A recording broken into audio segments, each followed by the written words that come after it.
Irmãos e irmãs, com o Evangelho de hoje, na nossa preparação para o Natal, tempo do Advento, que vem iluminar nosso olhar para olharmos direito para a manjedoura, para o mistério do nascimento do menino Jesus e conseguir encontrar quem é que nasceu. Então, a cada dia o Evangelho nos mostra uma faceta de Jesus, do menininho que nasce. E hoje nós olhamos então para o presépio, para a manjedoura, para o mistério do Natal. E quem é que nasceu? Nasceu aquele que é o único que pode dar descanso à alma. Nós temos alma em nós. Nós não somos uma pedra, não somos um poste e não somos uma vaca. Nós temos alma. E a alma, ela se cansa. E quando a alma se cansa, tudo o mais pode estar saudável, pode estar numa circunstância suficientemente positiva, não vai funcionar.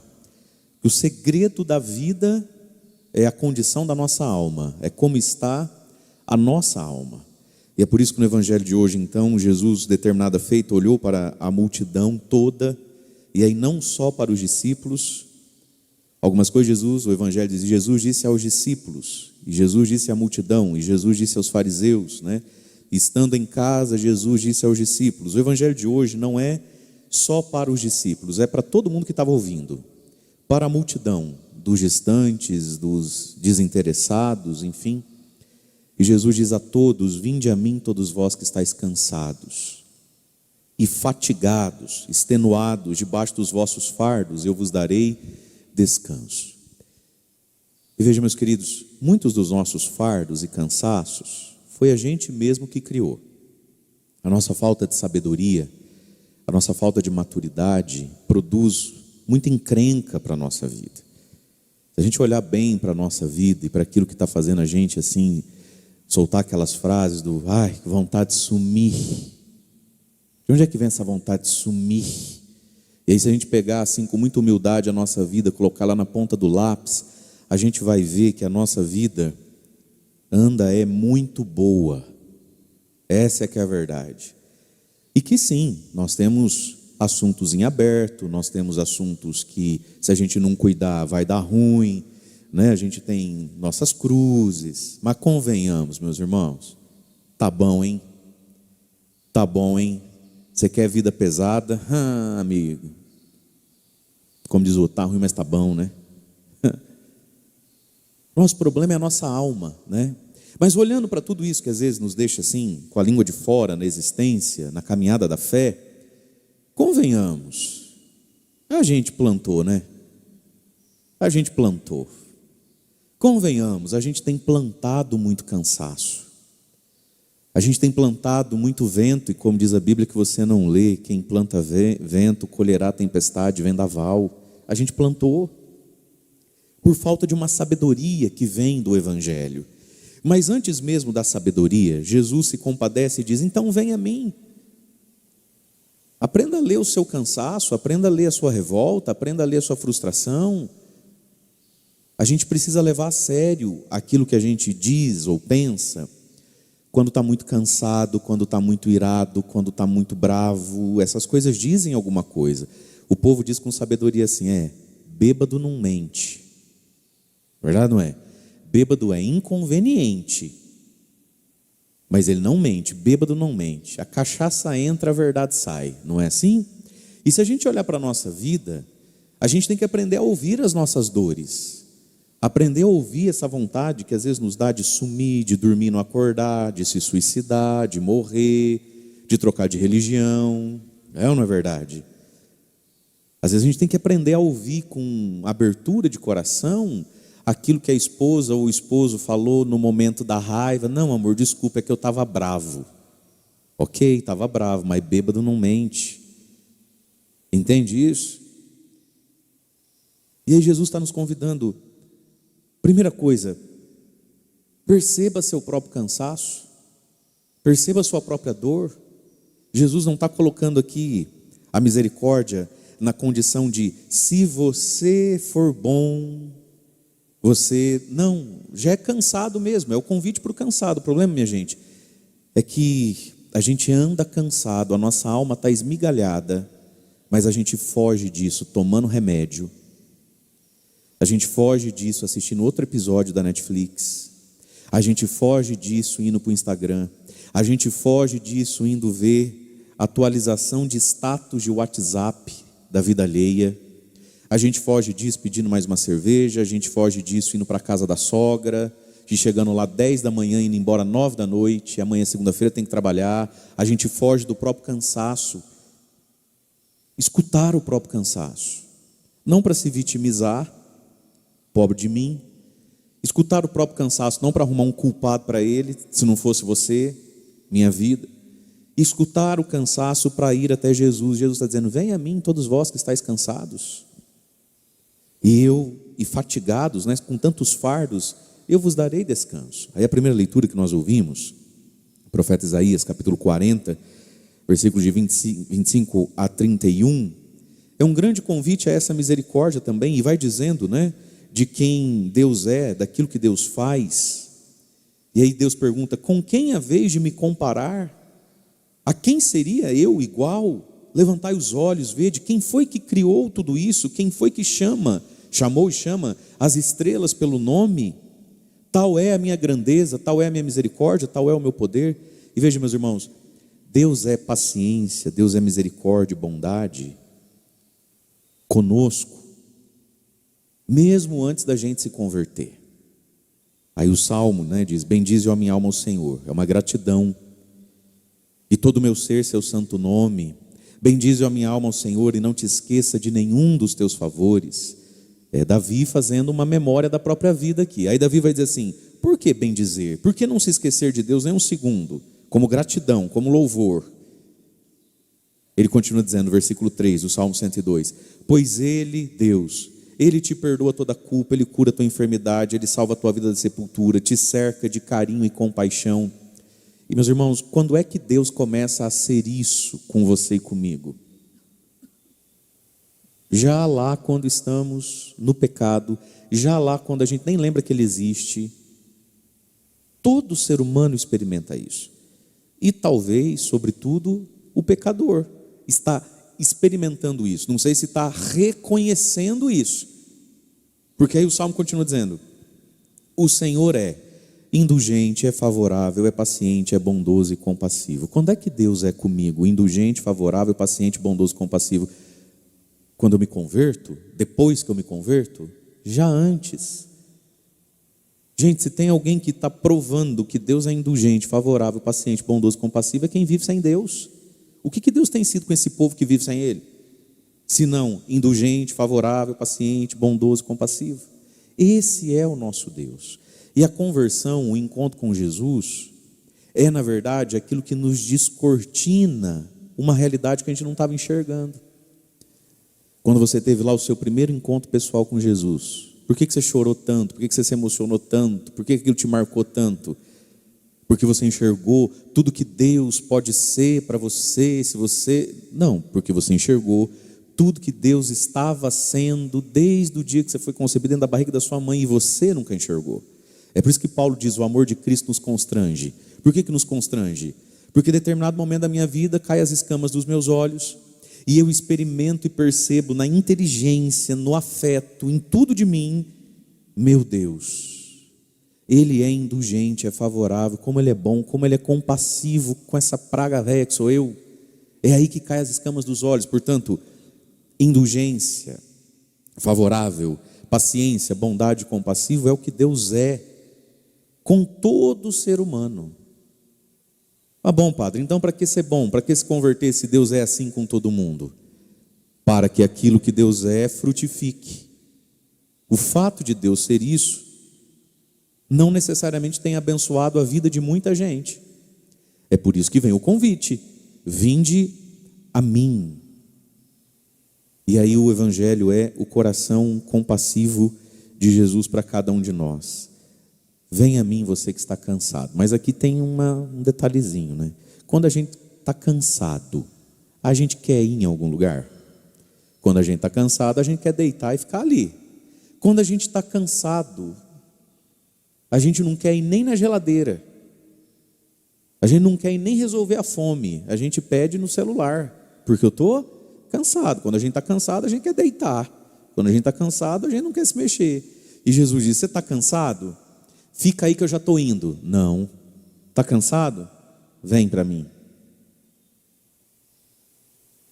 E aqui está, meus irmãos, no cansaço, a gente precisa encontrar, porque existe, porque está lá, uma força dentro de nós, para ir até Jesus.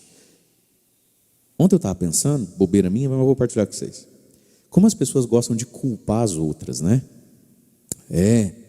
Porque eu fiz tal coisa, ou fulano voltou para tal situação, fulana foi para tal situação, ou voltou para tal situação, porque ficou com muita raiva de tal coisa, porque ficou muito magoado com Beltrano, com Ciclano, porque sentiu, não é? A gente pega, né? Então todo mundo tem uma história, tem uma desculpa. Engraçado, né? A pessoa te magoa, te fere, aí a pessoa escolhe com isso, ou não escolhe, enfim, não vamos depurar demais os termos, senão a homilia só acaba meio-dia. Mas aí ela vai para a bebida, não é? Aí ela vai arrumar sarna para se coçar, ele vai arrumar uma amante, porque a mulher está magoando muito, enfim, sei lá o que for. Mas por que não pega essa força e não vai rezar? Por que não pega essa raiva e não vem na capela e fica 1 hora de joelho também, só de raiva? Por quê? Porque todo mundo é pecador, ninguém vale nada, essa é que é a verdade. Falaram de você? Falaram. Te caluniaram? Te caluniaram. É linguaruda aquela desgraça? É linguaruda. Mas tu também não vale nada. Pega o terço, ué. Joelha. Reza. Faz uma adoração. Pega essa dor e fala: quer saber? Amanhã também eu vou acordar cedo, vou na missa das 6 da manhã. Mas você também não vale nada. Ninguém vale nada. Aí a gente pega essas coisas e faz o quê? Cachaça, pornografia, antidepressivo. Dá um perdido em Jesus. Não vem mais na missa, vai pescar. E se você apertar, fulano, você não vem mais na igreja, você só pesca. Não, porque o fulano me magoou demais, certo? E quando alguém te magoa, você pega na vara de pescar, não pega no terço. Entendi quem é você, filho. Vinde a mim todos vós que estáis cansados. Tem uma força dentro de você e em mim para ser direcionada para o lado certo.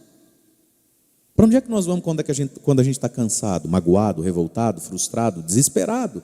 Meu Deus, veio o diagnóstico, maligno. Para onde é que a gente vai agora? Esse para onde é que a gente vai agora, depois da pancada que recebeu, e sim, muitas pancadas que a gente recebe são injustas, a gente não tem culpa, é injustiça mesmo, é tragédia mesmo, ok, mas para onde é que eu vou com a pancada que eu recebi? Tem mais nada a ver com os outros agora, sou eu. E Jesus está dizendo: por que não vem a mim? Vem para mim. Agora, irmãos, onde é que está Jesus para eu ir? Jesus disse: vinde a mim, se você está cansado, se a tua alma não funciona mais, vem a mim. E onde é que Ele está para eu ir a Ele? Está na palavra. Quer ir a Jesus? Precisa abrir uma Bíblia, precisa ouvir o Evangelho, precisa rezar com a palavra. Quer ir a Jesus? Precisa vir na missa, precisa vir para a Eucaristia. Onde é que está Jesus? Quer vir a Jesus? Tem que ir na pessoa do padre e falar: padre, eu precisava me confessar. Está lá Jesus esperando para dar absolvição. Quer ir a Jesus? Vai para quem está muito perto dele. Onde 2 ou 3 se reúnem, eu estou no meio deles. Quer ir para Jesus? Vai para quem está muito perto dele. A Virgem Maria, São José. Se eu for a São José, eu encontro quem lá? Jesus. Se eu for a Nossa Senhora, eu encontro quem lá? Jesus. Agora tem que ir. Vinde a mim. E meus queridos, existe descanso. E para que é que a gente descansa? Para voltar a fazer o que tem que ser feito, verdade ou não é? Para que a gente precisa descansar? Fim de ano, época de férias. Para que tem férias no fim do ano? Para aguentar janeiro. O descanso foi feito para a gente voltar às coisas, não para fugir delas, né? Então, para que descansar? Descansar porque tem uma cruz ali, ela é minha, ninguém vai carregar, sou eu que levo. Descansar, porque tem uma boa obra ali para ser feita. Foi para mim que Deus pediu aquela boa obra. Foi a mim que Deus deu a capacidade daquela boa obra, não foi para outro. Então eu vou descansar para fazer o que eu tenho que fazer, para fazer o que a vida pede, para fazer o que Deus convida, para fazer a minha história. Então o descanso da alma. E aí continua: uma vez descansados, uma vez perdoados, né? Uma vez que a gente experimenta algo através da oração, do louvor, dos sacramentos, que nos toca lá dentro, o que a gente faz agora? A gente não pode pegar o cansaço de volta, né? Aí Jesus diz: tomai sobre vós o meu jugo e aprendam de mim. Então, meus queridos, é preciso aprender algo, porque quem não aprende vai errar de novo. Quem não aprende vai pegar lá na frente o que soltou agora. É preciso aprender algo. Tomai sobre vós meu jugo, aprendei de mim. O jugo de Cristo é o Evangelho, é a palavra, né? Jugo aqui é a imagem, né, da época, mas que os mais antigos aqui talvez conviveram também. Jugo é a canga que une dois boi para arar a terra junto, né? Era aquele instrumento de madeira, você coloca no pescoço de um boi, coloca no pescoço do outro boi. E aí, se um vai para a direita, o outro vai para a direita. Se um vai para a esquerda, o outro vai para a esquerda. Se um acelera, o outro acelera. E é o único jeito que o lavrador consegue de fazer os dois andar, né? Então, olha o que Jesus está dizendo: tomai sobre vós o meu jugo, a minha canga, a doutrina de Cristo. E o jugo de Cristo é aquilo que me une a Ele. Então, meus queridos, não basta saber que Jesus existiu. Não basta dizer: eu tenho fé. Eu preciso estar amarrado nele. E se ele vai para a direita, é para a direita que eu vou. E se ele acelera, é mais rápido que eu vou. E se ele para, quietinho eu fico. O jugo de Cristo está amarrado a Jesus, para a gente não se perder na vida.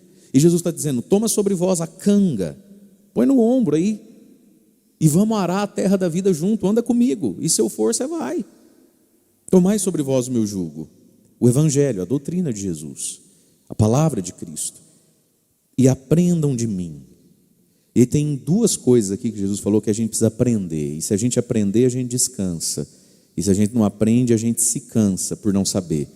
Aprendam de mim, porque eu sou manso e humilde de coração, e vós encontrareis descanso. Portanto, queridos, existe um descanso que vem da humildade e da mansidão e da humildade. A gente pode encontrar descanso em muitas coisas na vida. Existem pessoas que hoje vivem uma situação mais favorável do que outras pessoas estão vivendo. Você tem saúde, tem gente que não tem. Você tem dinheiro, tem gente que não tem, né? Achou a mala no aeroporto?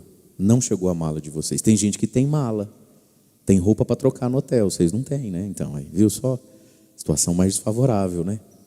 Então, a gente descansa quando finalmente sai aquela causa na justiça, vai entrar um dinheirinho. A gente descansa quando vai no médico, o médico corta metade dos remédios, fala: não, está sarando, está cicatrizando. Existe descanso na vida.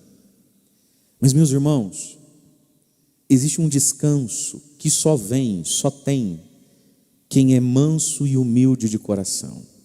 E é por isso que tem muitas pessoas que, tendo tudo, estão cansadas. Por quê? Porque falta mansidão e humildade. Mansidão e humildade. E vamos entender bem esses termos aqui. Tem gente que não tem boca para nada. Tem gente que você olha, tem uma cara de santo. E se você olhar mais detidamente, você sente até sono. Mas não é manso nem humilde coisa nenhuma. Contraria para você ver. Pisa na bola com a pessoa para você ver.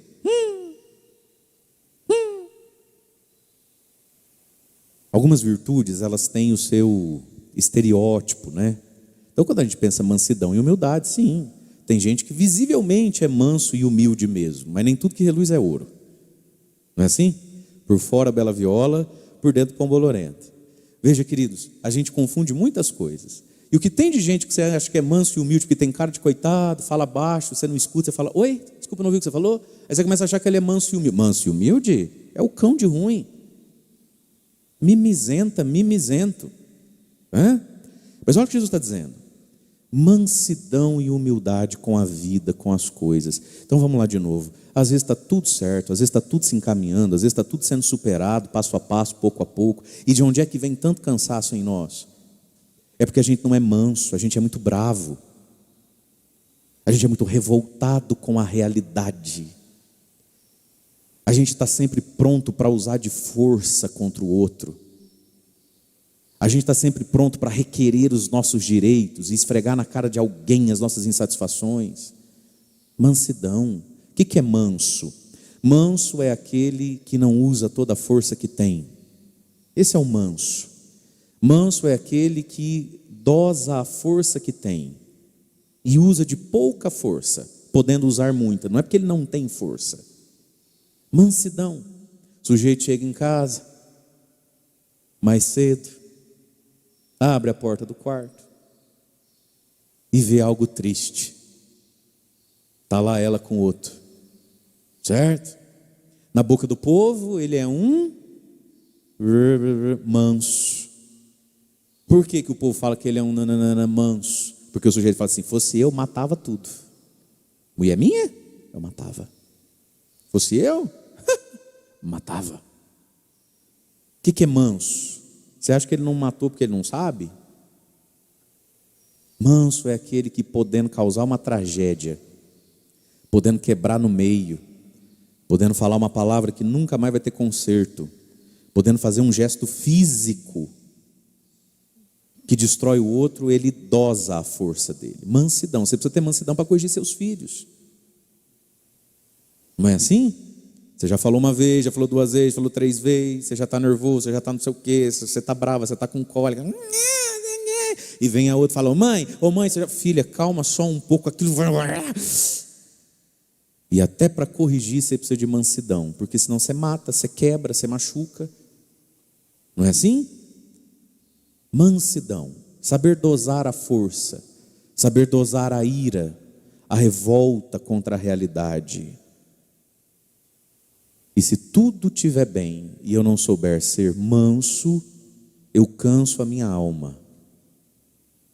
O que mais Jesus diz que a gente tem que aprender dele? Mansidão e humildade. Gente, é a humildade que nos liberta das perguntas que nos matam. A humildade nos liberta das perguntas que nos matam. Por que eu? Vamos ser humilde? Por que não você? Por que com a minha família? Vamos ser humilde? Por que não com a minha família? Já se viu falar assim de mim? E por que não falar assim de você? Não é assim? Os santos e santas de Deus nos ensinam assim: sempre que alguém falar uma mentira a seu respeito, sempre que alguém te interpretar mal sobre alguma coisa, dê graças a Deus pela pessoa não ter dito a verdade que ela não sabe a seu respeito, e fique em paz com a mentira que ela falou a seu respeito. A gente é muito machucado, né? A gente se fere, a gente se dói com aquilo que de impróprio, inverdade, imperfeito estão falando da gente. Mas graças a Deus tem umas coisas que ninguém sabe para falar da gente, né? Só eu sei mesmo. Esses dias eu li assim, o outro falando assim: quando você for falar mal de mim, me chama. Tem umas coisas sobre mim que só eu sei. Veja, uma humildade. A humildade nos liberta das perguntas que nos matam. Todos nós, meus irmãos, temos derrotas, todos nós temos infortúnios, todos nós temos insucessos, todos nós temos assuntos que parece que Deus botou na fila de espera e não sabe se vai resolver um dia. E por que não? A humildade. A humildade tira de nós a revolta, a dor com a vida, a dor com as coisas, sabe? E por que não? É porque Deus escuta todo mundo, não escutou eu ainda? Não sei. A humildade nos faz pressupor o bem do outro, sempre até o fim.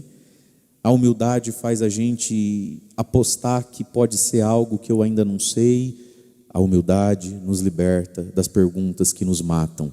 Vida de psiquiatra, psicólogo e padre, boa parte do tempo é ficar ouvindo pergunta que não tem resposta. É testemunhar a dor, a aflição de alguém que está perguntando coisa que não tem resposta. Não tem resposta. Agora, não é porque não tem resposta que não vai ter fruto. Tem muita coisa na sua vida, na minha vida, não tem resposta, mas pode ter fruto. Porque inclusive o que não tem resposta me convida para ir a Jesus. Então por que a gente não pega tudo que não tem resposta e não vai para Jesus? Porque se eu pegar tudo que não tem resposta e for para Jesus, algum fruto vai ter. Agora, se eu pegar tudo que não tem resposta e não for para Jesus, tem fruto nenhum. Tem cansaço, tem dor, tem doença, tem pecado. Então, aprender de Jesus, mansidão, menos força com as coisas, menos ira. E aprender com Jesus, mais humildade. Nós somos humanos como todo mundo é humano. A gente é gente como todo mundo é gente. E no fundo, meus irmãos, talvez nós não sejamos tão merecedores quanto a gente acha que é merecedor. E com certeza, o outro não é tão merecedor do peso, da cruz, da dor, como a gente julga que ele seria. Quando a gente diz assim, por que eu e não ele? Só Deus sabe todas as coisas. Mas aprender mansidão e humildade. Agora, meus queridos, a nossa carne, o nosso ego, não quer mansidão e humildade. Essa é a verdade primeira. A gente não tem uma tendência natural a isso. Segunda coisa, o diabo também não gosta, nem vai nunca, nos sugerir mansidão e humildade. O diabo não é manso e humilde. Então, mansidão e humildade é um desafio, é uma graça a ser pedida a Deus na oração. É uma graça a ser pedida a Jesus na comunhão eucarística. Isso aqui não cai no colo. Isso aqui não é natural. E só saber isso também não resolve. Saber nos predispõe a pedir. Que é o movimento da vida espiritual, é o movimento da Lexio Divina, é tudo. Primeiro Deus ilumina a inteligência da gente. Porque quando a inteligência é iluminada, a vontade é convidada, ela é despertada, aí você quer. E quando você quer, você se abre. Quando você quer, você para de complicar, porque você quer. Agora, querer também não resolve tudo. É nesse inteligência iluminada, vontade convidada que a gente pede, que a gente reza. Meus irmãos, nós precisamos rezar. Rezar. E como é difícil rezar, A oração é um combate. Muitas pessoas vão rezar, elas não rezam, elas discursam para si mesmas. Elas vão rezar, elas não rezam, elas pregam para quem não está aqui agora com elas. Muitas pessoas vão rezar, elas pregam para si mesmas. Rezar é aquele silêncio onde existe uma palavra e uma pessoa só ali. Deus, Jesus, eu, e um silêncio que vai ter uma palavra, que é: Jesus, filho de Davi, socorre-me, Senhor, me concede isso. Rezar, mansidão e humildade precisa que a gente entenda a beleza e o valor, claro, para que a gente deseje, mas é preciso rezar. E hoje, meus irmãos, em tudo aquilo que vamos rezar, no momento que a gente comungar, no momento que você escutar assim o corpo de Cristo, aí você vai comungar, você vai voltar para o seu banco, para a sua cadeira.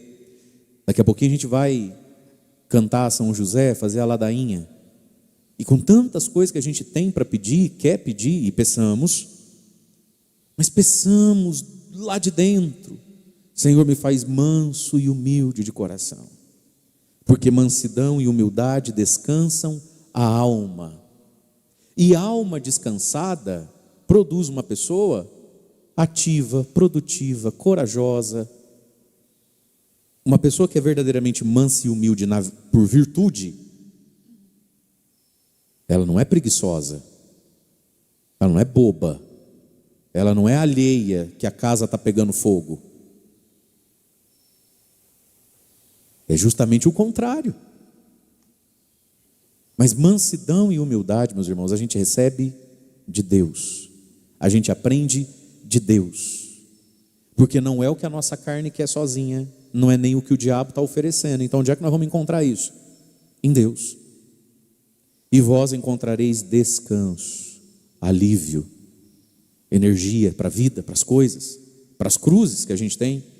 E aí Jesus reforça e termina: pois o meu jugo é suave e o meu fardo é leve. E o diabo, o pai da mentira, quer que a gente acredite no quê? Que o jugo de Cristo é pesado e áspero. É muito difícil ser de Deus. Não sei que você consegue essa rezação. Ixi. Não é assim que as pessoas às vezes olham? A gente avança um pouquinho só, um pouquinho. Na vida espiritual, já vem um abençoado para dizer: não sei como é que você consegue, não sei como é que você aguenta. Já reparou? Terra de cego, quem tem um olho é rei, né? Mas continua zaroio. O povo acha que você é rei, você sabe que é zaroio, né? E o inimigo, meus irmãos, de Deus, o diabo, inimigo das nossas almas, quer que a gente pense, acredite, murmure e valorize o quê? O peso. Como é difícil ser de Deus. Meu Deus, como é difícil ser de Deus. Nossa, como é difícil rezar. Nossa, como é difícil ir em missa, confessar. Tá. E viver do jeito que você vive, é fácil? É fácil viver isso aí que você está vivendo? É mentira, meus irmãos. Jesus não é pesado nem áspero. Não é. Meu jugo é suave, o meu fardo é leve. É carregável, pianinho, assim, é mamão com açúcar. Agora, queridos, se você pegar alguém que ficou um mês na UTI entubado, primeiro dia que ele sai de lá e vai para o quarto, se você der esse livro aqui para ele segurar 1 minuto, ele consegue? Não consegue, correto? Se você falar para ele assim: a gente precisa fazer uma caminhadinha, vamos levantar, ir até o fim do corredor e voltar, consegue? Dá tontura, ânsia de vômito. Portanto, peso é algo um tanto quanto relativo, correto? Se aquilo que Jesus diz que é suave e leve, para mim, está me dando ânsia de vômito, está me dando tontura, está me fazendo ficar ensopado de suor, enquanto que para o outro, ele carrega com o pé nas costas, significa que eu estou fraco. E aqui de novo entra a humildade, né? A humildade que provoca um santo desejo. Você olha para as pessoas e vê quanta gente, graças a Deus, conseguindo rezar, ser bom católico. Quanta gente conseguindo amar, perdoar. Quanta gente conseguindo ter paciência. Quanta gente experimentando o mesmo calor que eu estou experimentando, de boca fechada, e nossa, que calor, né? Está quente, né? Aí você começa a perceber que tem coisa, como peso e calor, que ele é um tanto quanto relativo à minha miséria. À minha miséria. Não é assim? E aí a gente entende que às vezes a gente está crendo e apostando e se equivocando numa mentira. Não é verdade que é difícil assim. Não é verdade que isso não é para mim, é para você sim. Você não é bicho, você é filho de Deus, você tem alma. Jesus e o Evangelho é para toda criatura que tem alma. A igreja, os sacramentos, as virtudes, a santidade, as bem-aventuranças, os frutos do Espírito, é para todo mundo que tem alma. É para você, é para mim, é para ele, é para... Agora, se aquilo que é suave e leve está me deixando assim sufocado, então eu preciso rever a minha vida e humildemente recomeçar as coisas. Humildemente aceitar que eu estou atrasado. Humildemente aceitar que enquanto um tem que perder 3 quilinhos, 5 no máximo, eu tenho que perder 20. Humildade. Você sabe, meus irmãos, que os nossos desânimos não vêm só de que as coisas que nos faltam ou que estamos longe de alcançar são difíceis. Os nossos cansaços vêm da nossa falta de humildade. Quando eu entendo que esse é o caminho que eu tenho que trilhar, não você, eu, e que o meu é mais longo que o seu, quem é humilde simplesmente anda o caminho que tem que andar, encurta a distância que tem que encurtar. E quem é humilde vê, fulano já chegou, Beltrana está chegando, eu vai levar uns 5 anos ainda. E glória a Deus, é o meu caminho, não é o seu. Mas o fardo de Cristo, queridos, é suave, é leve. E se a gente sente que é pesado demais, de novo, a gente precisa rezar. A gente precisa de um socorro espiritual que vem do céu, que vem da oração, que vem do Espírito Santo. para que a gente consiga continuar. Tem muita coisa ainda para a gente fazer, tem muita coisa ainda para a gente viver, tem muita novidade de Deus para nós. São Paulo diz na carta aos Coríntios: irmãos, porque nem olhos viram, nem ouvidos ouviram, nem o coração humano é capaz de imaginar ou pressentir o que Deus tem guardado, reservado para aqueles que o amam, para aqueles que o buscam. Gente, tem muita coisa boa depois daquela curva, mas eu preciso fazer a curva, eu preciso chegar lá. Então essa esperança, esse vigor da alma, essa santa teimosia em ser feliz, em ser constante, em ser bom, é graça que Deus dá para quem reza. Mas aí vamos terminar pelo começo. O que a gente faz com o nosso cansaço? O que a gente faz com o nosso cansaço? E no fim, meus irmãos, dá o mesmo trabalho reclamar e rezar, sabe? Aquela 1 hora que a gente nega a Deus. Eu vou na igreja hoje não. Aqui no Piquiri não é 1 hora, né?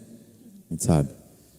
Aquela 1h37 que a gente nega a Deus, ela vai passar. Esses 97 minutos, eles vão passar.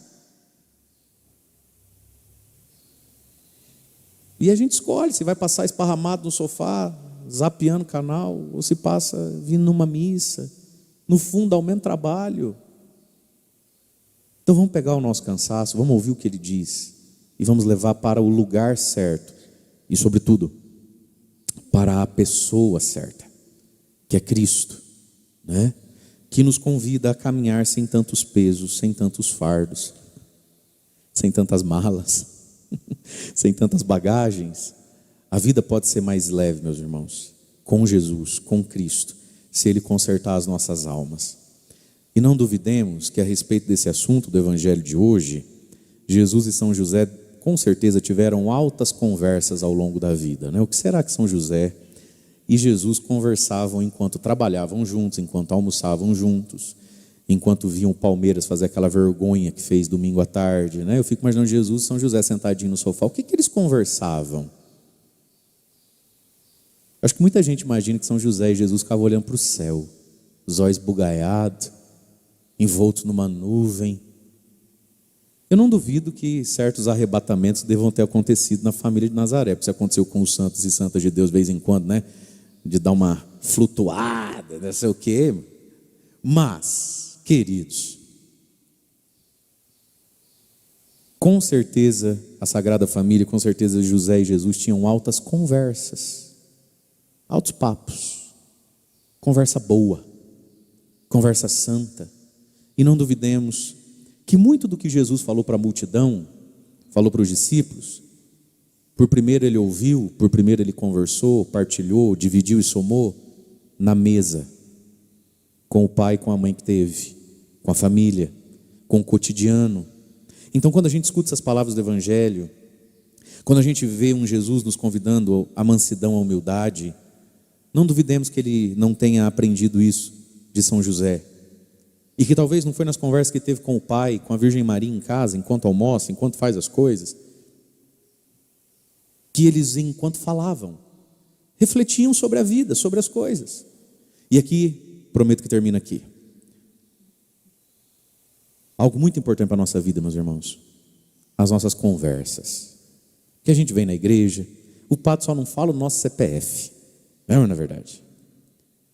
Aí toca aquela música que a gente tanto gosta, dá um arrepio, dá uma coisa. Aí a gente vem na fila da comunhão, dá até um calorzinho no peito. Aí a gente comunga, a gente sente assim, padre, parece que eu volto para a cadeira, padre, é normal não sentir o chão? Só que aí a gente sai daqui, porque não dá para viver aqui, né? Aí a gente sai daqui e a gente se senta à mesa, para tomar café, para almoçar, para conviver, para trabalhar. Meus irmãos, o que a gente conversa com os outros? E quem é que a gente permite que esteja perto do nosso ouvido? Falando o quê? Porque esse é o drama que muitos de nós vivemos. Deus constrói e a gente destrói. Então, nossas conversas, nossas amizades, quem nos rodeia, qual é o tom das nossas mesas, dos nossos almoços de domingo? Qual é o tom dos